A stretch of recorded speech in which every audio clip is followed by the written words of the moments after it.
Why are climate negotiators meeting in Cancun, Mexico this week? 194 negotiators from different countries around the world are meeting this week and next week in Cancun, Mexico, in the 16th meeting of the United Nations Framework Convention on Climate Change, which is the world's leading body to try to find a solution to global warming.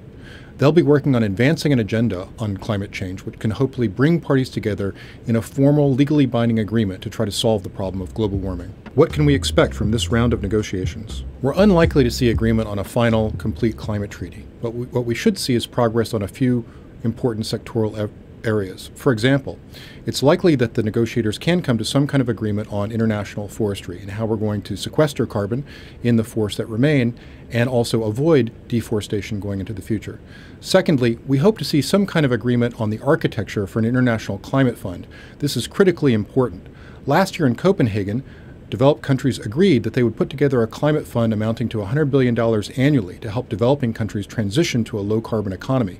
What we hope to see this year is agreement on what that fund will look like, who will administer it, and how it will go forward. And finally, we hope to see some kind of agreement on technology transfer. Another thing that developed countries have promised is that when developing countries make binding commitments to reduce their emissions, we ought to try to provide them with the technology to make it easier to make that transition. What steps can the United States and other countries take to fight climate change if a deal isn't reached? If none of these deals are reached in Cancun this year, I think the problem will be the process and not necessarily the participants. The United Nations Framework Convention on Climate Change, the body that convenes this meeting, is a very difficult process. 194 parties where every single one of them has a veto on any final outcome.